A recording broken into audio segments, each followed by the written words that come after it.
គេថាឈួត3ឈួត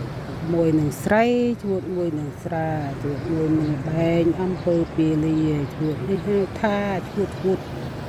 ឡប់នោះហាងគេនោះឆ្លោះគ្នាទៅយប់រហូតដល់ព្រឹកទឹមខានមិញនោះអាកន្លែងគេលក់អា2នាក់មិញអត់ហ៊ានចូលទៅនេះឈប់តែនេះ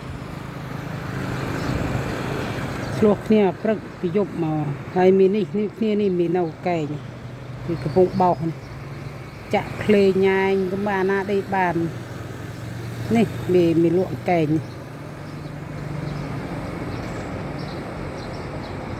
បើភ្លេងឯណាឯណោះព្រឹកឡើងឆ្លោះគ្នាហ្មងភ្លេងក៏ភ្លេងអាឆ្លោះនេះអាឈួត3ណា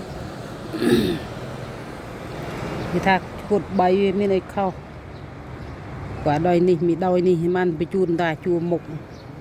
ឲ្យគេដាក់តែមកភឹងទៅចប់បដ ôi ក៏មិនពីពេនប្រកែឆ្លោះទេ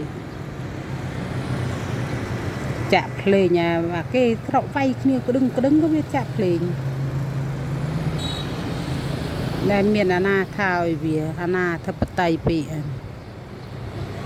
ទាំងមួយទាំងពីរនេះឯណោះដូចគ្នានោះប្រកែណាឃើញថ្ងៃមុនបាត់ប្រហែលថ្ងៃនេះឯងខំអថាទៅវាបាត់មានទេមាននេះដូចគ្នានេះបាត់ឡើងយូរដែរ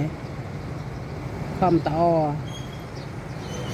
និយាយត្រង់ចេះតាំងចេះជួបផ្ទះមិនដែលមានបញ្ហាអាផឹកដុល្លារទេដែលមានតោះជិត20ឆ្នាំ18ឆ្នាំហើយជួបផ្ទះមិនដែលមានបញ្ហាទេវាឃើញមុខម្ចាស់ផ្ទះវាខ្លាចហ្មងកាច់ជិះវាកាចមកជួបផ្ទះមិនដែលប្រាប់ទេมันប្រាប់ทำឲ្យលោឡាទេប៉ុន្តែវាអត់ហ៊ានដែរនឹងមិនឃើញមុខយើងមានមុខស្លូតមុខឆ្នាស់